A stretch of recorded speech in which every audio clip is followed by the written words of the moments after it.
Marahil galit nga si Karina kay Isabela, pero naipon niya na ang lahat ng puot sa loob niya. Kaya naman, pagka-uwi niya ay nagpunta siya kay Sandro at nagreklamo tungkol kay Isabela. Binaba ni Sandro ang dyaryo. Halatang nagulat siya. Bumalik na ba si Bella sa Sklokova? Oo, siya na si Vera ngayon. Isang world-renowned jewelry designer.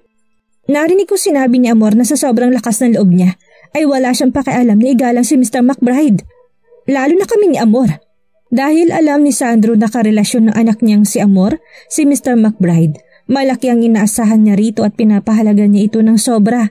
Kaya naman, natural lamang na hindi siya pwedeng maupot manood na lang mula sa sulok ngayong nalaman niyang nakikipagsagutan si Isabela kay Mr. McBride. Pagkatapos ng lahat, hindi lang reputasyon at status ang gusto ni Sandro. Ayaw niya ring galitin ng mga McBride. Paano niya magagawang maupo na lang sa buong insidenteng ito at panooring makuha sa kanyang perpekto niyang manugang? Tinupi ni Sandro ang dyaryo at nilapag ito.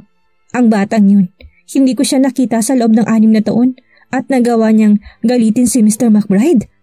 Tumabi sa kanya si Karina at hinawakan ng braso ni Sandro. Nagpanggap na naagrabyado. Oo, hindi ba? Pumunta ako sa kumpanya kanina para paalalahanan siya tungkol sa kabutihan natin. Pero pinagalitan niya ako. Dear, sa'yo mas nakikinig si Bella. Hindi natin siya pwedeng hayaan na lang na umasta ng ganon. Hindi natin alam kung kailan masasalis si Amor sa galit ni Mr. McBride kay Isabela. Mahirap yun ayusin kapag dumating ang oras na yon. Bahagyang nagdilim ang ekspresyon ni Sandro habang seryosong sinasabi, papauwiin kong batang yun bukas. Lumakas ang loob ni Karina nang marinig yon. Hindi ko man kayang sumagot sa yung bruha ka, pero hindi ako naniniwalang kahit ang tatay mo ay walang magagawa sa matalim mong dila. Humanda kang bruha ka. Nang kumakain sila ng hapunan, nakita ni Isabela na medyo maga ang pisngi ni Diana. Diana, ano nangyari sa pisngi mo?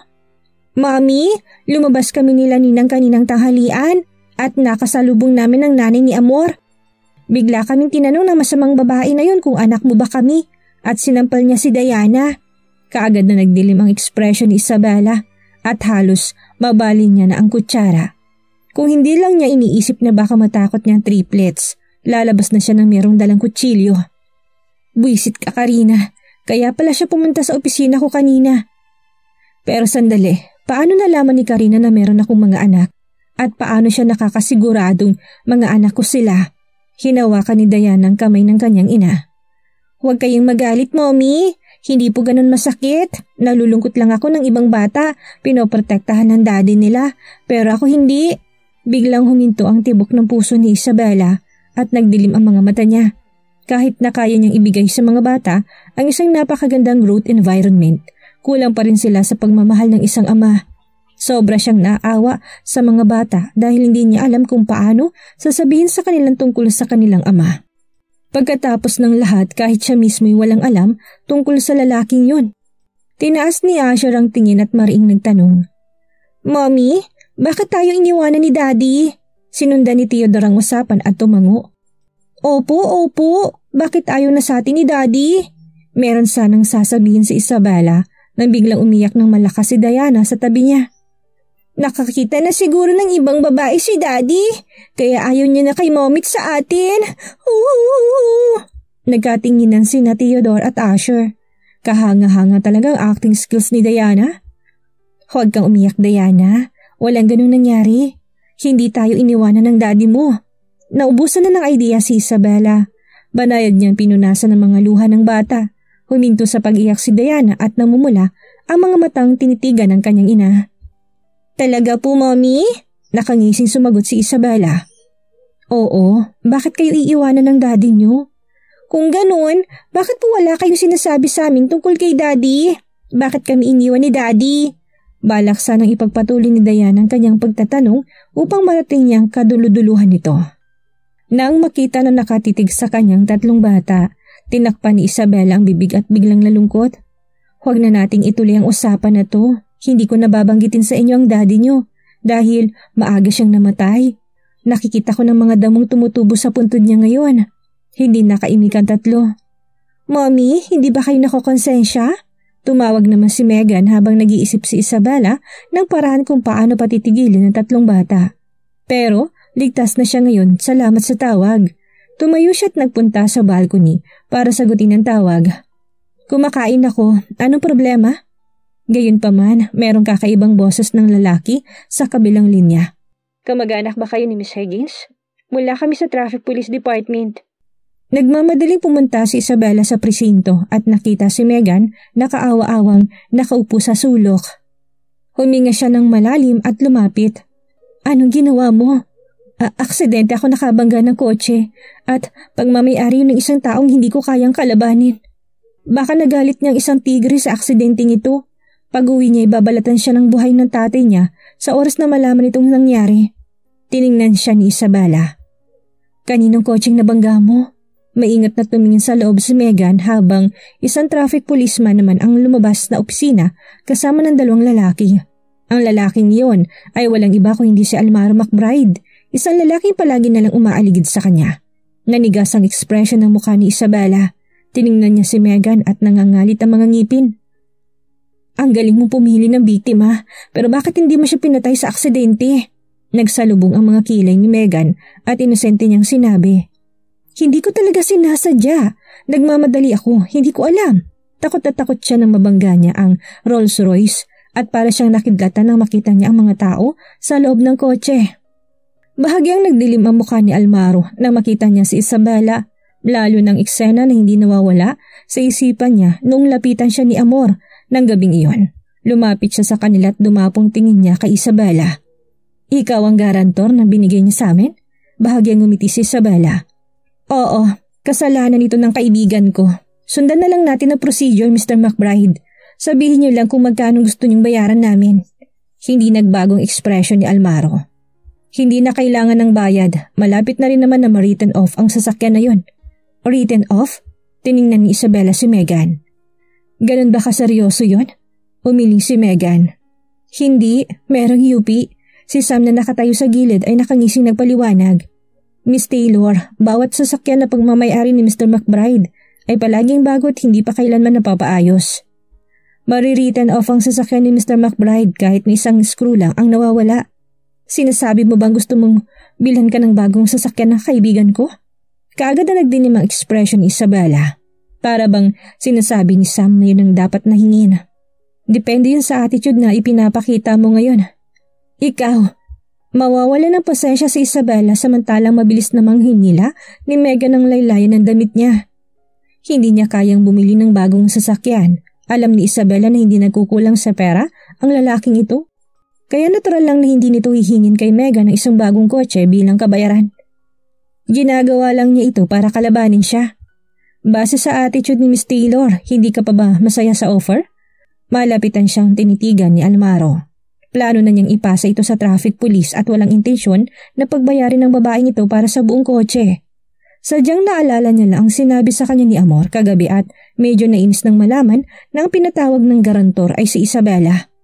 Walang sino man ang nakaapekto sa emosyon ko ng ganito kahit na babae. Gayunpaman, nawalan ako ng presensya dahil sa dalawang batang naapektuhan naman ako ng babaeng ito ngayon. At ginawa ba talaga ng babaeng ito ang bagay na yun kay Amor noon? Kung ganun, gusto kong makita kung anong gagawin niya para sa kaibigan niya ngayon. Huminga ng malalim si Isabela upang pakalmahin ang sarili at ngumiti. Hindi ako sigurado sa kung anong klaseng attitude ang gustong makita ni Mr. McBride mula sa amin. Kung paghingi yun ng patawad, ako nanghihingi alang-alang sa kaibigan ko. Paghingi lang ng patawad ang gusto niya, hindi ba? Inipon ni Isabela ang lahat ng positibong emosyon sa loob niya at yumuko sa harapan ni Almaro. Pasensya na Mr. McBride nang makita pagyuko ni Isabela ang ionic na pakiramdam ni Almaro. Hindi ko inasahang hihingi ng patawad si Miss Taylor para sa kaibigan niya. Hindi ko makitang ikaw ang klase ng taong gagawa na ikakasakit ng kapatid mo.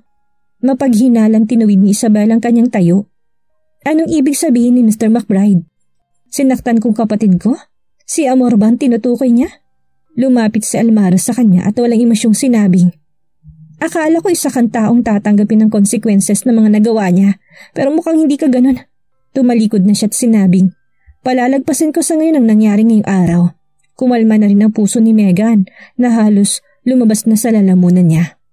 Ngunit nang maisip niya ang mga sinabi ni Almaro kay Isabela, nagtanong siya. Bella, anong ibig sabihin ni Mr. McBride? Paano ka malalaman? Paano ko malalaman? Ngumiti si Isabela. Baka iniisip niyang pinupuntirya ko si Amor, kaya pinagtatanggol niya si Amor bilang boyfriend niya, tama? Ano? Girlfriend ni Mr. McBride si Amor Taylor? Nagulat si Megan. Bulag ba si Mr. McBride? Napakaraming babae sa mundo at kay Amor pa talaga siya nagkagusto? Lumingon sa kanya si Isabela. Chismis pa rin ang iniisip mo. Pinapayuhan na kitang mag-isip ng paliwanag para sa tatay mo kapag nakauwi ka na. Naglakad siya kaagad pagkatapos magsalita. Sumimangot si Megan at kaagad siyang hinabol. Kinabukasan, naglabas si Isabela ng isang listahan ng mga raw materials na kailangang bilhin at inabot yon sa purchasing department staff. Mag-order ka ng diamante base sa purchasing slip ko. Ikaw ang responsable sa anumang kapalpakan na mangyayari. Tiningnan ng clerk sa purchasing department ang listahan sa slip at tumango. Sige po.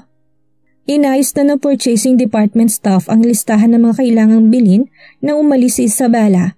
Doon naman tumunog ang office phone. Binaba niyang listahan sa mesa, tumayo at lumapit sa telepono para sagutin ang tawag. Isa pang babaeng clerk ang tumayo, lumapit sa mesa niya at kinuhanan ng litrato gamit ang kanyang mobile phone, ang original na address at contact information ng manufacturer na nakalagay sa purchasing slip. Pagkatapos, bumalik na mabilis sa kanyang upuan. Palihim niyang pinadala kay Amor ang litrato. Hindi mapigilang mapangisi ni Amor nang makita niyang litrato na pinadala sa kanya ng clerk sa purchasing department. Dahil ikaw in charge ng purchasing department, wag mo kong sisisihin dito.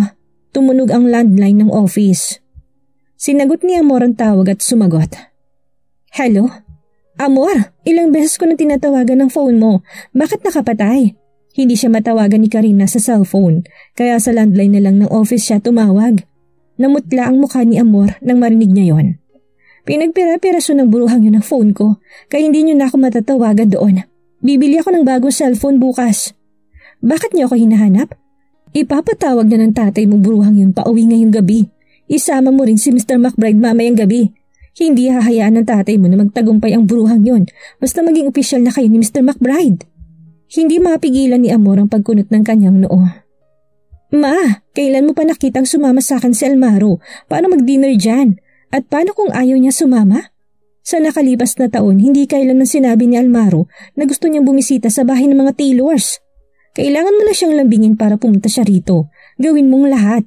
Huwag mong kalimutan, malaki ng expectation sa'yo ng tatay mo ngayon. Paano ka namin matutulungan ng tatay mo kung hindi mo kayang gawin kahit yan lang? Kailangan niyang magmadalit masigurong posisyon ng anak niya bilang opisyal ng Mrs. McBride. Hindi siya mapakali simula nang makita niyang dalawang bata sa restaurant noong nakaraang araw. Mayroong puntong mga sinabi ni Karina. Sinerseryoso na ako ni Dad nitong mga nakaraang taon dahil sa relasyon ko kay Almaro. Ngayong bumalik na si Isabela at dahil isa na rin siyang top-notch international jewelry designer, walang-wala ko sa harapan ni Isabela kung wala ko suporta ni Almaro. Naupo si Isabela sa kanyang opisina at binabasa ang impormasyon ng lahat ng dating staff ng kumpanya. Nakatuon ang tingin niya kay Mr. Sebastian Burlington. Naalala niya si Mr. Burlington dahil siyang assistant ng nanay niya noon. Ito ang namamahala sa pearl jewelry at pinanatili ang sales ng pearl sa Bashburg. Pagkatapos ng pagpanaw ng nanay niya, nagsimulang bumagsak ang sales ng pearl simula nang mag-resign siya. Biglang nag-vibrate ang phone niya.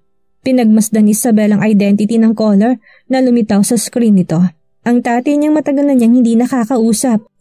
Hindi niya mapigilang mag-alinlangan sandali. Parang bago't kakaiba lahat para sa kanya nang bumalik siya sa bahay ng mga Taylors. Pagpatak niya sa villa, ang nanay ang unang taong nakakilala sa kanya. Nakasuot si Karina ng isang one-piece evening dress.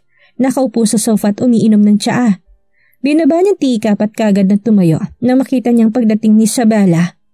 Oh Bella, nakabalik ka na rin. Habang tinitingnan ni Karina, hindi mapigilan ni Isabela na maisip ang sampal na tinanggap ni Diana sa pisngi. Kaagad na nagdilim ang ekspresyon niya. Meron ka pang utang na sampal sa akin. Kailangan mo yung bayaran. Ngumisi si Karina at lumapit. Alam na ng tatay mo na nakabalik ka na ng Sklokova. Kaya naman pinatawag ka niya dito para kumain. Bakit ganyan ang itsura mo? Hindi magandang makita ka ng tatay mo sa ganitong mood. Ngumisi si Isabela. Bakit pakaramdam ko ito ng huli kong kain? Hindi ko kailanman kinausap ang tatay ko simula nang bumalik ako sa bansa. Nakuha niya marahil ang impormasyon galing kay Amor o Karina. Hindi niya rin ako kinontak sa nakalipas na 6 na taon pero pinatawag niya ako ngayon para maghapunan dito. Ang nakakilabot pa'y hindi man lang siya nito binati ng imbitansya. Bakit mo naman tatawaging huling kain ng family dinner natin? Huwag mo akong pasukahin. Masanay akong tinatawag mo akong malandi. Mas mabait pang pakinggan yon. Diniinan ni Isabela ang salitang mabait na para bang sinusubukan niyang inisin si Karina. Bago pa mawalan ng pasensya si Karina, isang malalim na boses ang narinig mula sa itaas. Bella, 6 na taon ang nakalipas pero wala ka pa rin tigil? Ganyan mo ba kausapin ang nanay mo? Tumawa si Isabela. Patay ng nanay ko. Kung hindi ako nagkakamali, nandun ka rin ng cremation niya. Anong natutunan mo sa 6 na taong nasa ibang bansa ka? Ganyan ka na ba makipag-usap sa mga nakakatanda sa'yo ngayon? Halos mamatay si Sandro sa matinding galit. Nung unay medyo nakonsensya siya sa pagpapalayas kay Isabela noon, pero hindi niya inaakalang hindi pa rin ito nagsisisi. Lumapit si Karina kay Sandro at kinumbinsi ito. Dear, huwag kang magalit kay Bella. Madrasta niya lang ako. Naintindihan ko kung bakit kahit maraming taon na nakakalipas, hindi pa rin ako natatanggap ni Bella. Para sa akin mas malala ka pa kaysa sa madrasta. Isabela Taylor! Galit na sigaw ni Sandro. Pinabalik kita rito para mag-dinner. Hindi makipag-away sa pamilya mo. Kung hindi ka masaya, umalis ka. Tinitigan ni Isabela ang galit na galit niyang ama. Wala pa rin siyang awa katulad noong araw na pinalayas niya sa bahay na to. Pipili niyang maniwala sa kung anong sasabihin ni Karina at Amor sa kanya. Samantalang ako naman ay isa lang batang matigas ang ulo na palaging gumagawa ng gulo at hindi gumagalang sa nakakatanda. Numisi si Isabela. Wala rin akong planong manatili pa rito ni isang segundo. Tumalikod siya at paalis na sana ng bahay nang pumasok naman si Amor kasama si Almaro na hawak-hawak niya sa braso. Nang makita ni Karina at Sandro si Almaro, tumayo sila para batiin ito. Tuluyang nawala ang galit sa mukha ni Sandro na para bang hindi siya ang taong galit na galit kanina. Mr. McBride, hindi ko inasahang pupunta kayo. Oo, tumango lamang si Almaro nang biglang dumapo. Ang tingin niya kay Isabela na wala ng emosyon ng kanyang tono. Masaya ata ang bahay ng mga Taylors ngayon. Sinulyapan ni Sandro si Isabela at nag-alinlangan itong ipakilala. Siya ang bunso kong anak, si Isabela Taylor. Oh, ngayon ko lang nalaman na ang sikat na jewelry designer na si Vera ay anak pala ng mga Taylors. Lihim nang umiti si Sandro. Oo siya, namana niyang talentong yun sa nanay niya. Nakatayo lang doon si Isabela habang nakahalokip-kip.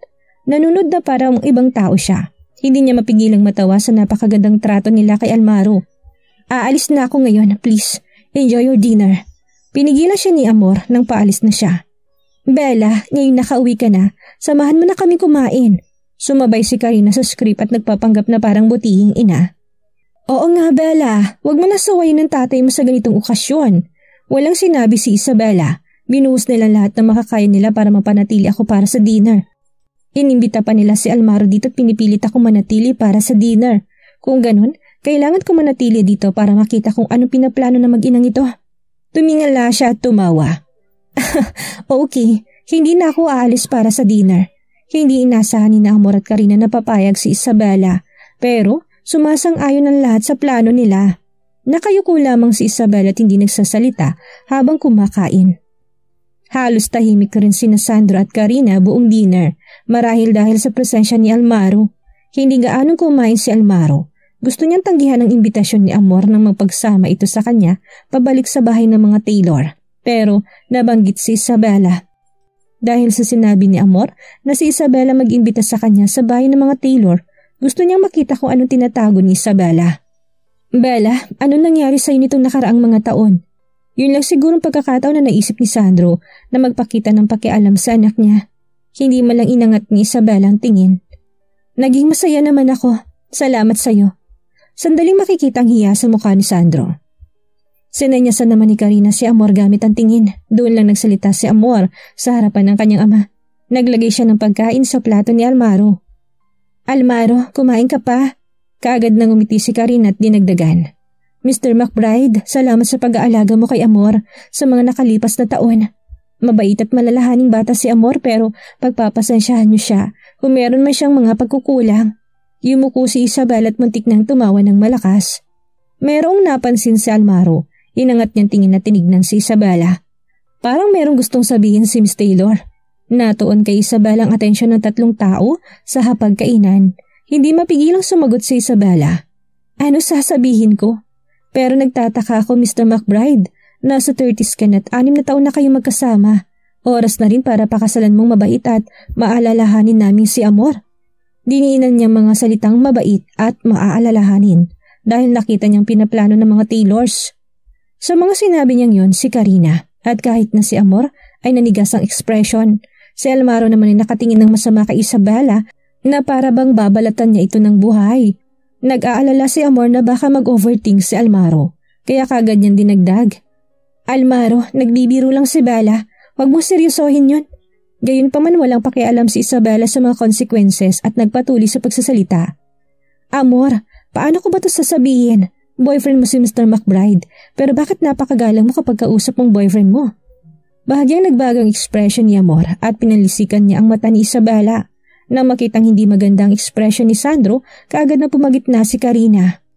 Bella, tingnan mo sarili mo. Ano sinasabi mo? Hindi to blind date? Buiset, ang dami pwedeng sabihin ng bruhang ito, pero pinili niya pag-usapan ng kasal ng dalawa.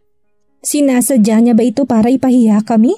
Kahit na sinabihan namin si Amor na isama rito si Almaro upang pagparehain sila, imposible mapag-usapan namin yun ng diretso. At hindi rin namin pwedeng ipilit ang buong kasal kay Almaro. Ginagawa namin ito sa harapan ni Isabela para lang malaman niyang lugar niya at sumuko na kay Almaro. Kaya ang dapat lang namin gawin ay patagong ilahad ang mensahe. Pero sino mag-aakala na sisirain niyang buong palabas? Hindi tanga si Isabela. Pinupunteriya siya ng mag-ina at binabalaan siyang huwag magkaroon ng anumang idea kay Almaro. At inimbitan nila rito si Almaro at pinilit siyang magstay for dinner. Halatang-halatang plano nila sa simula pa lang. Kailangan niya pang galingan ng pagsabay sa kanila. Hindi pinansin ni Isabela si Karina at patuloy na tiningnan si Almaro.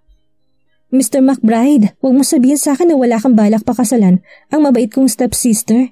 Nagpapanggap na nagulat si Isabela na makita niyang pagdilim ng ekspresyon ni Almaro. Paano naman naging tama to? Hindi dapat masayang ang prime ng isang babae. 26 years old na si Amor. Hindi na siya bata. Oras na para magpakasal siya. Mas lalong lumala ang kahihiyan ni Amor pero hindi siya naglakas loob na tumingin kay Almaro. Tumaas sa mga kilay ni Isabela. O baka naman Mr. McBride, pinaglalaruan mong nararamdaman ng kapatid ko? Isabela Taylor! Hinampas ni Sandro ang mesa sa galit. Hindi niya nainisip ang presensya ni Almaro. Manahimik ka! Bakit mo pinagbibintangan si Mr. McBride? Masayang tumawa si Isabela. Nagagalit kayo dahil lang sinabi ko ang totoo? Dad, kahit si Mr. McBride ay hindi nagalit. Kaya bakit mas maikli ang pasensya niyo kaysa kay Mr. McBride? Kung gagantihan siya ni Almaro ngayon, ibig sabihin lang nito ay hindi siya nagpapatawad.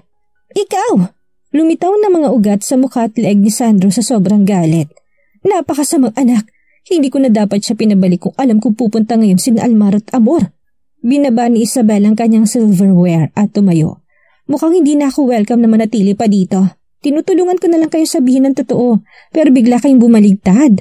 Katulad ng inaasahan ko, ibang tao pa rin ako sa loob ng bahay ng mga Taylor. Aalis na ako. Please, enjoy your meal. Nanginginig sa galit si Sandro, habang natural lamang na mas masama ang ekspresyon ni Karina at Amor. Maingat na lumingon si Amor kay Almaro. Almaro, tumayo si Almaro at seryoso mukha. Hindi na nagsalita si Amor nang maramdaman niya ang galit nito. Nang makitang umalis si Almaro sa dining area nang hindi lumilingon, kinagat niyang kanyang labi. Nawala na ng gana si Sandro dahil galit nang umalis sa eksena si Almaro. Hinagis niyang silverware niya sa mesa. Tumayo tumakyat sa hagdan. Sobra-sobrang galit na mag-ina kay Isabela. Naglalakad si Isabela sa gilid ng kalsada at tatawag na sana ng taxi. Ngunit isang kamay ang biglang humila sa kanya. Muntik nang matumba si Isabela. Nang mabalanse niyang sarili, ay tiningnan niya ng masama si Almaro. Mr. McBride, anong ibig sabihin nito? Nangangalit ang ngipin ni Mr. McBride. Sinadya mo ba yun?